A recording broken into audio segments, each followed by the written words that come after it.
The letter by the window. The sky had just begun to pale into the soft gold of early morning when Clara opened the shutters of her childhood home. The house had been silent for hours, and yet it pulsed with memories, each room still humming with the remnants of lives once fully lived. Dust floated in narrow beams of light, catching like golden threads on the edge of her breath. She moved quietly, her fingers trailing along the edge of the hallway as though the walls themselves might remember her touch. It had been 5 years since she last stood inside. 5 years since she'd left everything familiar behind in search of something she couldn't name.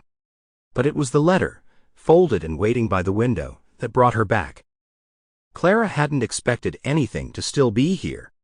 Her brother, Daniel, had taken care of the house after their parents moved to the assisted living center. Most of the furniture had been covered, the air inside grown still and cold. Yet there, in the very place her mother used to sit and read when the afternoon light poured in, was a small envelope leaning against the pane. It hadn't been there when she left. That she was sure of. She stepped closer, brushing away a stray curl that had fallen into her eyes. The envelope was cream-colored, aged around the edges.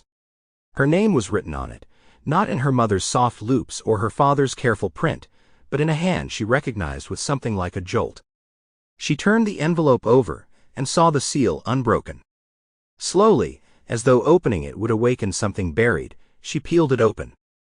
The note inside was short and written in Gabriel's handwriting.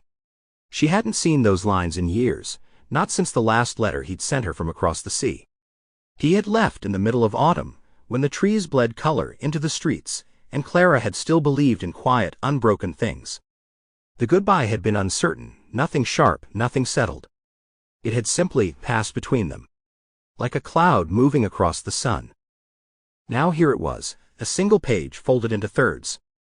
The ink was slightly faded, but still legible. Clara, I thought I could forget, but the truth is, I left too many pieces of myself behind. If you're reading this, then maybe something brought you back too. Maybe the wind still sounds the same through the sycamore branches. Maybe you still hum when you think no one's listening. If you find this, meet me where the leaves always seem to fall first. G. Her breath caught in her throat, a rush of memories sweeping through her chest like the very wind he had written about. Gabriel hadn't spoken to her in years. No phone calls, no letters since the last one that said he needed time. And now, a message left like a breadcrumb, tucked away where only she would think to look. She turned and sat on the old window seat, the cushion beneath her giving a familiar squeak. The morning had grown brighter, stretching gold. Sample complete. Ready to continue?